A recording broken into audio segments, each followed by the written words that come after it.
2013년도에 그 독일에서 세금 안 내고 버티다가 과태료 먹고 연체료 내는 사람 있잖아요. 네. 근데 그 연체료 자체가 총액이 3억 8천만 유로였다 그런 거예요. 우리 돈으로 하면 약 5천억 원 정도. 시간 자체도 보면 그 독일의 경우입니다. 보통 한 하루에 허비하고 낭비하는 시간이 평균 한 3시간씩은 허비를 한대요. 그러면 1인당 1년에 한 29일 정도는 그냥 웨이스팅 하는 거예요. 허비하는 시간이라는 거죠. 한국은 어떨까요? 한국 사람 되게 근면하고 성실하고 네, 이러니까 네. 훨씬 그런 것 같지 않잖아요? 그리고 또 빨리빨리 정신이 있어서. 그렇죠. 빨리빨리 정신 있죠. 그런데 가장 많이 꾸물거립니다. 어떤 그 인류학 연구하는 어떤 분이 재미있는 연구를 했어요. 네. 각 나라의 사람들이 1분 동안 몇 걸음이나 이렇게 옮기나 평균적으로. 생각 안 해봤는데. 그 미국 사람들은요 1분 동안 이렇게 걷는 거를 25걸음을 옮겨요. 네. 일본 사람들은 조금 더 많이 걸어서 35걸음을 옮깁니다. 자, 여러분 생각에 한국 사람은 몇 걸음이나 옮길까요? 1분에 어떠실까요? 네, 1분에. 1분에 빨리빨리 해가지고 한 70? 60 넘을 것 같은데. 넘을 것 같긴 해. 65? 65, 56번 걸음 옮깁니다. 와 진짜 빠르다. 수준 아니에요? 그러니까 사실 걸으면 이렇게 1초에 한 번씩 걷는 거예요, 지금 사람들이. 이렇게. 이게 미국에 비해서 거의 2배 이상을 걷는데 그래서 혹자는 이렇게 얘기를 하더라고요. 한국은 멈추는 게 두려운 나라이다. 쉴 줄 몰라, 우리나라 사람들. 한정된 시간에 빨리빨리 일을 처리해야 되고 그리고 또 한국에 또 많은 게 뭡니까? 1등만 기억하잖아요. 맞아요. 한정된 시간 속에 잘해야 된다는 거가 이 두 가지가 함께 있는 거잖아요. 네. 그래서 생각보다 한국에서도 이 꾸물거리는 사람들이 적지 않다고 합니다. 워낙 이걸 잘하고 싶고 빨리빨리 해야 된다는 압박감이 너무 많다 보면 사실 이 일을 미루는 경우가 많이 생기기도 합니다. 원래는 사실 생각할 때 이게 완벽주의가 있는 사람은 꾸물거리지 않을 것 같잖아요. 다 꾸물거리는 건 아니고요. 일부가 꾸물거립니다. 겉은 완벽주의자인데 속은 완벽주의자가 아니에요.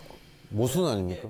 겉으로 부모님의 기대라든지 이런 걸 만족시키기 위해서 완벽한 사람으로 자라났지만 속마음은 이거가 아닌 거예요. 아, 나는 하기 싫은데 억지로 했구나. 그렇죠. 그래서 이런 사람들을 사회가 그들에게 완벽주의를 부여하였다라고 해서 사회부가 완벽주의. 좀 어려운 말이죠. 사회부가 완벽주의인데 여러분들 완벽주의 성향이 여러분한테 얼마나 있는지 저희가 좀 약식으로 한번 테스트하고 지나갈게요. 네네. 여러분 손병호 게임 아시죠? 네. 손가락 들어서 여러분 오른쪽 손가락이든 왼쪽 편한 손가락 들으시고요. 해당되는 거마다 손가락을 줬습니다. 첫 번째, 나는 실수할까 봐 염려를 많이 한다. 지금 현재 내 모습을 기준으로 네, 하는 그렇죠. 거죠? 지금 솔직하게. 나는 평상시에 정리정돈하는 습관이 뛰어나다. 아유. 해당하는 분들. 자라면서 부모님이 나한테 기대를 참 많이 하셨다. 좀 많은 것까지는. 평상시에 달성하고 싶은 목표나 기준이 아주 높다. 내가 세운 기준이 높다. 마지막 5번째는 어떤 일을 하고 나서 이거 제대로 한 거 맞아? 이렇게 자꾸 의심하는 경향이 있다. 어떻습니까? 자, 여러분 중에 혹시 5개 다 접으신 분 있습니까? 네, 축하드립니다. 5개 몇 분 계시죠? 자, 4개 이상 접으신 분들. 네, 축하드립니다. 완벽주의자이십니다. 네. 자, 하나도 안 접은 분. 네, 완벽주의와 담을 쌓으신 분들입니다. 그냥 저대로 냅둬도 될까요? 정말 저 약간 걱정되는데요. 마냥 민들레시아 같은 분들이 있거든요. 막 이렇게 민들레시아. 뭘 해도 즐겁고. 원래는 이게 24개의 문항인데요. 이 중에 이게 완벽주의 성향이 이제 0%에서 100%까지 점수 범위가 있는데요.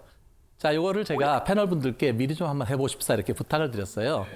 자, 제 거네요. 근데 지금 대성 씨 같은 경우에는 지금 54%잖아요. 네. 여러분 이게 50% 미만이신 분들은 완벽주의 신경 안 쓰셔도 돼요. 완벽주의하고 상관없어요. 54%는 약간 있는데 한 가지 재성 씨 같은 경우에는 네. 행동에 대한 의심편에 표시가 돼 있잖아요. 네, 네. 이건 뭐냐면 내가 어떤 일을 하고 나서 제대로 한 거 맞나 이렇게 자꾸 체킹하는 거예요, 실제로. 네, 맞습니다. 예, 이런 특성이 있지만 사실 완벽주의 성향이라고 볼 수는 없어요. 네. 아, 다행이다. 네, 용영 씨 같은 경우에는 60점이네요. 60점이 넘어가게 되면 약간의 성향이 있다고 보셔야 돼요. 원래 이게 완벽주의자인지 아닌지를 판단하는 기준점은 72%예요. 그런데 60%대에 있는 분들은 완벽주의 성향 일종의 그런 경향성이 있다고 생각하시면 되고요. 보면 실수에 대한 염려하고 행동에 대한 의심 이런 것들은 좀 있는 거잖아요. 이 오각형 중에서 보실 때 가운데 있는 실수에 대한 염려, 부모의 높은 기대, 왼쪽 하단 그리고 오른쪽 하단의 행동에 대한 이 삼각편대인 점수가 높을수록 우울에 대해 좀 취약할 수 있는 경향이 있는 거고요. 가로축에 있는 높은 성취 기준, 철저한 정리정돈 습관 이쪽의 점수가 높은 분들은 행복한 완벽주의자일 가능성이 있습니다. 와.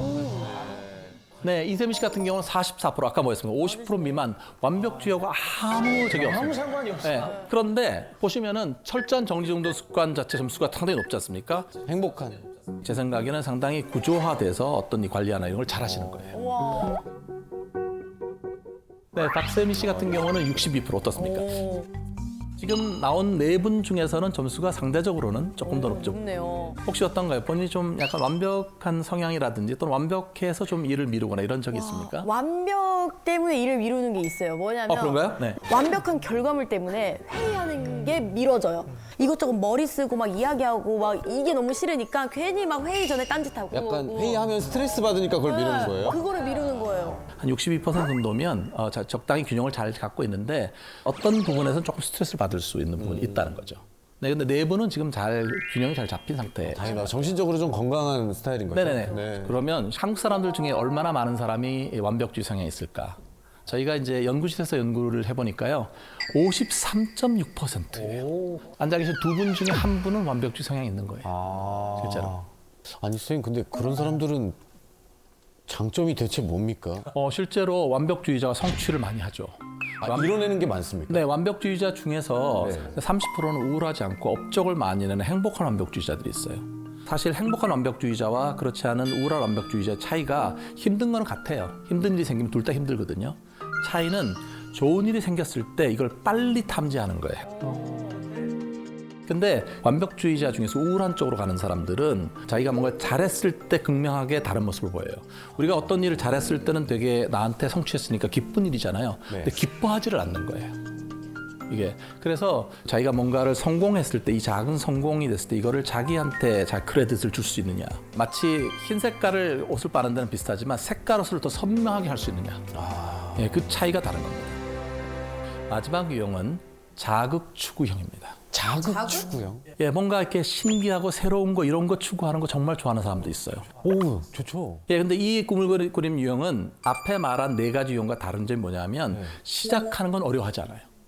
오히려 시작하는 건 너무너무 좋아요. 새로운 거 하게 되고 뭔가 신기한 거 이러면 즉각적으로 가고 일을 많이 벌립니다. 네. 많이 벌리고 3일 천하예요. 처음 일은 시작은 창대했어요. 네. 하지만 끝은 졸렬할 수가 있는 거죠. 중간에. 우리 집에 있는 것 같은데? 아, 그런가요? 네, 근데 이게 그 어떤 분들은 되게 이렇게 그 익스트림 스포츠 이런 거 좋아하는 분이 있어요. 저희 남편인 것 같은데요? 네, 그 뭔가 극한의 이런 것들을 좋아하는 분도 있고요. 그래서는 안 되겠지만 또 어떤 분들은 남들이 하지 말라고 하는 금기를 어길 때 쾌감을 느끼는 사람이 있어요. 네, 그런 경우는 좀 멀리 해야 되겠죠. 이런 경우가 대부분의 다른 문화에도 있더라고요, 언어들이. 그러니까 3일 이상 못 버티더라, 결심하면. 그런 거 보면 저희가 이제 본능적으로 이게 신체 기관에 어떤 그런 특징이 있지 않을까. 그럼 이제 왜 결심하고 이제 딱 버텨내면은 이제 스트레스 받을 테고. 그럼 아드레날린이고.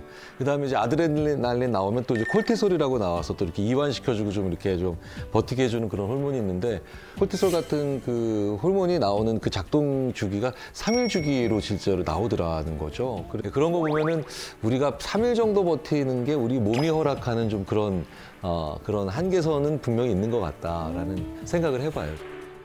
지금 말씀하신 게 정말 와닿는데 진정한 강자는 4일째 어떤 걸 취하느냐. 어떤 분은 3일하고 내가 이거를 유지를 못하게 되면 급 실망하는 사람이 있어요. 근데 그렇게 되면 작심삼일이 되는 거거든요. 근데 만약에 지금 김 교수님 말씀하신 거를 잘 저희가 받아들인다면 3일 한 다음에 좀 가라앉게 되는 게 자연스러운 거라는 거잖아요. 오히려 그때를 좀 쉬어가고 어떻게 보면 작심삼일을 반복하라. 그렇지, 그러네. 예. 중간에 그 4일째 나가 떨어져서 그냥 아예 안 해버리는 게 아니라 작심삼일하고 하루 쉬고 다시 작심삼일을 또 시작하는 거죠 자체가. 원래 이 자극추구형인 분들 같은 경우에는 좀 변주를 줘야 돼요. 그러면 다시 3일의 계획을 세울 때는 앞에 했던 거와 똑같은 걸 하지 말고 조금 내용을 바꿔서 계획을 세우는 거예요. 그럼 또 3일을 가서 다시 줄어들고 이게 돼서 반복되게 되면 사실 한 달이 차는 거지 않습니까? 그리고 이게 우리가 학습하는 것 자체도 하나의 레벨업이 되거나 이런 거 하는데 처음에 시간이 좀 필요하다는 거예요. 이게 학습이 일어나게 되면은 실제 시도한 횟수가 X축이고요. 실제로 그걸 마스터하게 되는 습득한 정도를 보시게 되면 첫 번째 이게 상당히 느리게 시작한다는 걸 좀 볼 수 있잖아요. 이 구간을 견디는 거가 대단히 중요한 거고요.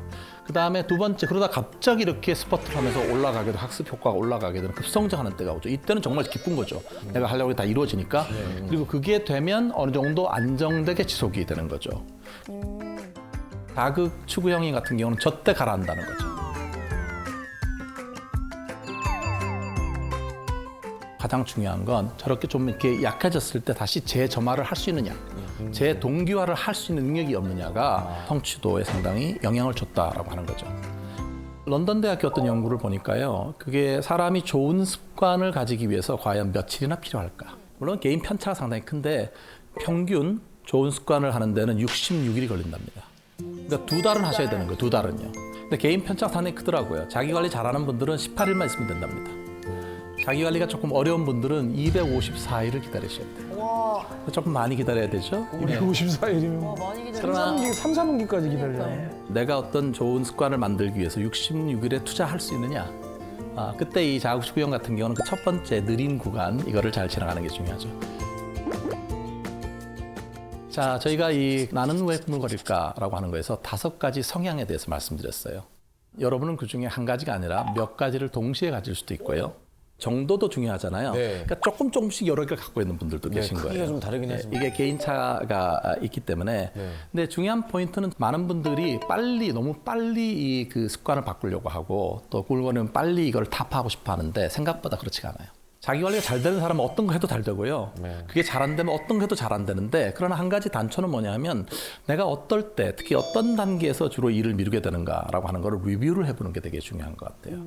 먼저 내가 어떤 스타일인지, 어떤 경향성이 있는지, 그 경향성에 맞춰서 어떤 거를 하면 좋을지, 이거를 자기 이해라고 하는 거가 가장 중요한 출발점이라고 저는 생각을 하거든요. 그래서 아마 어떤 저 회사에서 슬로건 이런 게 있었어요. 여러분도 아마 기억나실 겁니다. Just do it. 근데 저는 여기서 do라고 하는 건 뭔가를 해라, 행동이 중요하다는 거잖아요. 근데 그보다 더 중요한 건 just예요. just는 뭐냐면 특별한 이유를 대지 마라. 이걸 하는 게 중요하다라고 하는 걸 말씀드리는 거죠. 앞으로 여러분들이 원하는 삶을 위해서, 성공을 위해서 꾸물거리지 않으시기를 제가 응원하겠습니다.